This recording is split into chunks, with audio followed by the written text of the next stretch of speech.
दोस्तों, कतर के बादशाह शेख तमीम बिन हमद आल सानी का 3 मुल्कों का दौरा कंप्लीट हो चुका है। वो 3 मुल्कों का विजिट करने के बाद में कतर वापस आ चुके हैं। कतर वापस आने के बाद में दीवाने अमीरी की तरफ से एक वीडियो शेयर की गई है, जो कि मैं आप लोगों के साथ में शेयर करने वाला हूं। इस वीडियो को मैंने ट्विटर अकाउंट यानी कि एक्स से लिया है, जहां पर आप कतर के बादशाह शेख तमीम बिन हमद आल सानी को देख सकते हैं, जहां इनका दौरा 21 अप्रैल से शुरू हुआ था और 24 अप्रैल को खत्म हो गया। तो कतर के बादशाह शेख तमीम बिन हमद आल सानी 21 अप्रैल को फिलीपीन गए। वहां का आप जब झलक देख सकते हैं कि फिलीपीन जाने के बाद में किस तरह उनको वहां पर वेलकम किया गया। वहां के जो सरकारी लोग थे उन्होंने शेख तमीम बिन हमद आल सानी से किस तरह मुलाकात की, इन तमाम चीजों को आप वीडियो के जरिए छोटी छोटी क्लिप में देख सकते हैं।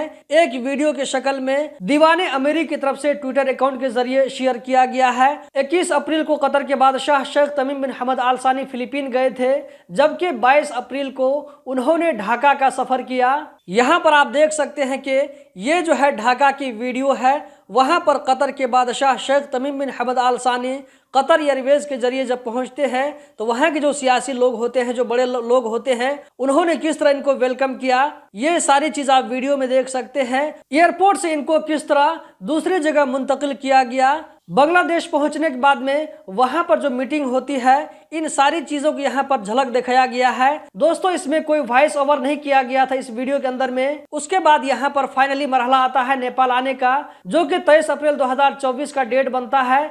23 अप्रैल 2024 को कतर के बादशाह शेख तमीम बिन हमद आल सानी नेपाल आते हैं। यहाँ पर नेपाल के प्रेसिडेंट और नेपाल के प्रधानमंत्री से इनकी मुलाकात होती है। आप यहाँ पर देख सकते हैं कि कतर के बादशाह शेख तमीम बिन हमद आल सानी को नेपाल में जो है कितना पुरजोर इस्तकबाल किया गया। जिस रास्ते से कतर के बादशाह शेख तमीम बिन हमद आल सानी गुजर करके शीतल निवास आने वाले थे, तो उन तमाम रास्तों में आपने देखा होगा कि जगह जगह बड़े बड़े बैनर में कतर के झंडे को दिखाया गया था। इसी तरह वहां पर जो है अरबी में साइन बोर्ड लिख करके अपनी दोस्ती का इजहार किया गया था। इन सारी चीजों को आप लोगों ने काठमांडू में देखा होगा। कतर के बादशाह शेख तमीम बिन हमद आल सानी से नेपाल के लोगों ने कितनी मोहब्बत का इजहार किया, इस चीज को आप लोगों ने सोशल मीडिया के जरिए देखा होगा। साथ ही साथ यहाँ पर नेपाल की तरफ से कतर गवर्नमेंट को तोहफे के तौर पर, गिफ्ट के तौर पर 2 हाथी भी दिया गया है, जो कि अनकरीब नेपाल से कतर पहुंच जाएगा। अभी उसको पहुंचाने के लिए कुछ परमिशन लेना जरूरी है, जो कि इंटरनेशनल रूल से लिया जाता है। वहां से परमिशन मिलने के बाद में जल्द ही दोनों हाथी को कतर पहुंचा दिया जाएगा। दोस्तों, इससे पहले आप लोगों ने देखा होगा कि सोशल मीडिया पर 2 हाथी जो कि ट्रक पर अपने से चल रहे थे, तो दोनों के बारे में कहा जा रहा था कि यही वो दोनों हाथी हैं जिसको नेपाल की तरफ से कतर को गिफ्ट दिया जाएगा।